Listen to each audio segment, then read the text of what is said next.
salamo e tolu. E lea whaina e ua leo leo ina Iova. O le salamo o Tavita, ina o sola ia I luma o lo Natali o Apisaloma.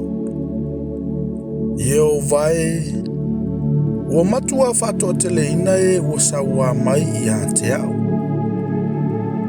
E toa tele ua langa mai I a te au.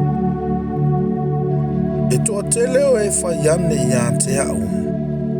E le whaola ina lava o ia e le atua.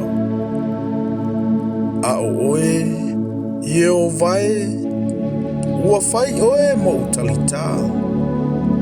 O lo uma malu foi. Ma le whaia ina lo ulu. Na ovala au ia I o vai lo leo. Ua whaafafonga mai foi o ia I a te au. Mai lona maunga pa ia. Na outa o to lava au. Ma o moe. Na o wala. Awa walangolango ina mai Iova I a te au. O te le fefe mano mano o tangata. O e si o mai I a te au. Iova e. Ia e tula I mai. Lo ua tu wae. Ia e whaola mai I a te au.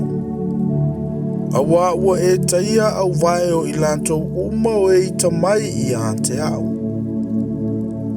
Ua e tu I momo ina nifo e a mio leanga. O loo ia Iova le whaola tanga. O loo I lunga o tangata lo manuia.